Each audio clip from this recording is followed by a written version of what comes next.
मेटलची होती, तिला मधून मी कापली आणि तिला आकार असा एक गोल आकार देऊन त्याला एका फुलांच्या पाकळीसारखा आकार दिला मी त्याला.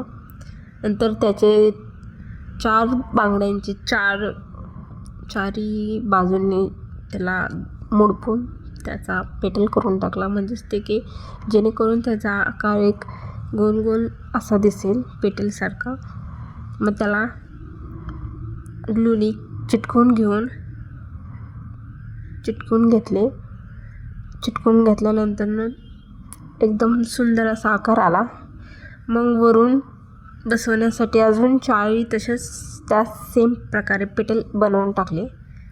मी त्या 4 पेटल्स म्हणजेच त्या बांगड्यांना ग्लूच्या साह्याने चिटकून घ्यायला घेतले, तर ते काय चिटकत नव्हते. ते जितकं सोपं दिसतं ते तितकं सोपं नव्हतं अजिबात. जे दिसतं इंस्टाग्रामवर ते तेवढं सोपं झालं तर जेवण खूप सोपं होत जाईल असं मला वाटलं. बट हे प्रॅक्टिकली करायला गेलं तर ते खूप डिफिकल्ट झालं माझ्यासाठी. हे चिटकत नव्हतं. मग थोडासा एफर्ट घेतला. एक बांगडीला चिटकवायसाठी 5-5 मिनिट मी कंपल्सरी घेतले, जेणेकरून ते वाळल्यानंतर मला ते पॅक बसून आणि माझ्या डोक्यात इझिली टायअप होऊन जाईल केसांमध्ये, म्हणजे ते जेणेकरून सुंदर दिसेल माझ्या केसामध्ये.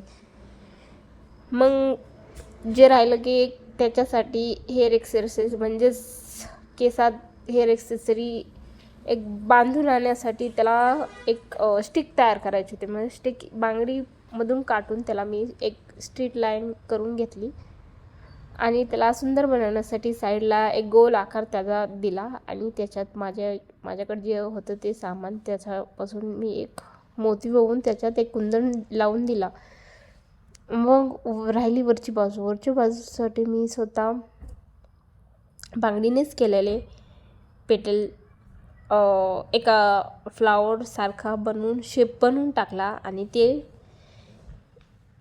बनवलेल्या फ्लावरच्या वरती मी छोटे छोटे पल्स लावून टाकले, जे की काळ्या केसांमध्ये पांढरे शोभून दिसतील अशी छान प्रकारे सजून टाकले, जे की माझ्याकडे होते. जास्त करून ते मला आवडले नाही, पण मला एक अटेम्प्ट मारायचा होता किंवा ट्राय द्यायचा होता, त्यामुळे मी हे करून बघितले. ठीक आहे, असं मला असं वाटतं एस्थेटिकमध्ये ते जे काही शोभून दिसत नाही, त्यामुळं मी ठेवलं की नाही याची गॅरंटी नाही.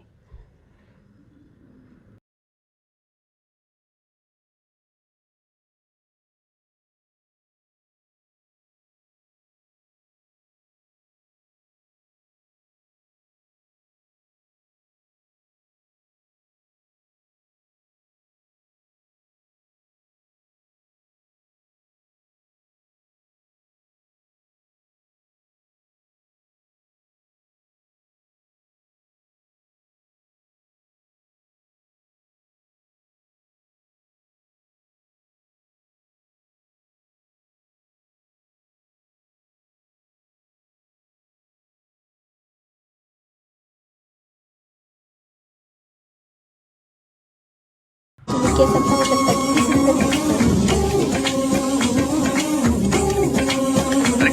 My kind of girl.